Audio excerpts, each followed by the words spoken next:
తర్వాత విష్ణుమూర్తి ఇంకా నాలెడ్జ్ ఆయనకి ఇంకా ఎక్కువ ఉంటుంది. ఆయన అడిగితే చక్కని సలహా ఇస్తాడు, ఆయన దగ్గరికి వెళ్ళండి. ఇందాక మనం చెప్పుకున్నాం లయము అంటే ఒక స్వల్పకాలిక లయము అని.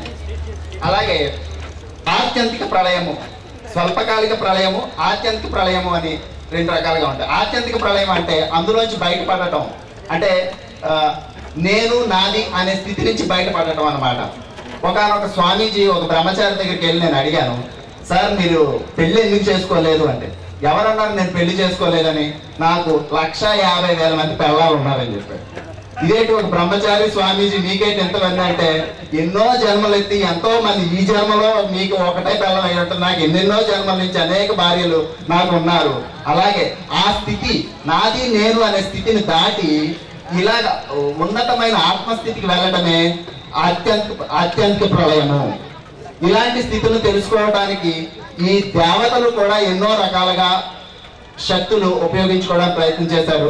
అప్పుడు బ్రహ్మ దగ్గరికి వెళ్ళి ఇలాగా అమరత్వాన్ని కావాలని అడిగినప్పుడు విష్ణుమూర్తి దగ్గరికి వెళ్ళమన్నారు. విష్ణుమూర్తి ఇప్పుడు ఏ విధంగా సందేశం ఇచ్చాడో ఇప్పుడు తెలుసుకుందాం. Thank you.